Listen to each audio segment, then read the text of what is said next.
शिवभाटाकडून आंदोलन केलं जाणार आहे। शिवसेना भवनाबाहेर शिवभाटाकडून आंदोलन केलं जाणार आहे। बदलापूर येथील घटनेचा निषेध व्यक्त करण्यात येणार आहे। शिवभाटाचं आंदोलन होणार आहे। शिवसेना भवनाबाहेर आंदोलन केलं जाणार आहे। काळ्या फिती बांधून शिवभाटाचं हे आंदोलन होणार आहे। बदलापूर घटनेचा निषेध या आंदोलनातून करण्यात येणार आहे।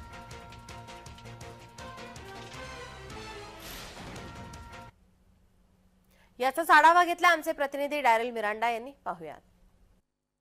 बदलापूर येथील घटनेच्या विरोधात शिवसेना उद्धव ठाकरे गटाच्या वतीने आज शिवसेना भवन परिसरात सकाळी 11 वाजता निषेध आंदोलन करण्यात येणार आहे। मी सध्या शिवसेना भवन परिसरात आहे आणि आपण पाहू शकता तिथे असंवेदनशील सरकारचा निषेध असे आशाचे बॅनर लावण्यात आले। त्यासोबत असंवेदनशील सरकारने कुठे नेऊन ठेवलाय महाराष्ट्र असे देखील आशाचे बॅनर मोठ्या प्रमाणात शिवसेना भवन परिसरात लावण्यात आलेत। आपण पाहिलं तर आज 24 ऑगस्ट रोजी महाविकास आघाडीने महाराष्ट्र बंदची हाक दिली होती, पण मात्र काल मुंबई उच्च न्यायालयात या संदर्भात सुनावणी पार पडली आणि राजकीय पक्षांना बंद करण्यास परवानगी नाही। त्यासोबत कोणी असा करण्याचा प्रयत्न केल्यास त्यांच्यावर कठोर कारवाई करण्यात येईल असे निर्देश उच्च न्यायालयाने दिले होते। त्यानंतर आपण पाहिलं तर शरद पवार यांनी ट्विट करत बंद मागे घेण्याचं आवाहन केलं होतं। त्यानंतर उद्धव ठाकरे यांनी स्वतः पत्रकार परिषद घेत आम्ही बंद मागे घेत आहोत अशी देखील घोषणा केली। पण मात्र आज शिवसेना उद्धव ठाकरे गटाच्या वतीने निषेध आंदोलन करण्यात येणार आहेत।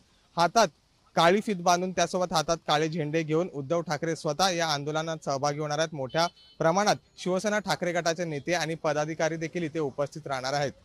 व्हिडिओ जर्नलिस्ट राजीव बारोटसह Darrel Miranda, Jai Maharashtra news, Mumbai.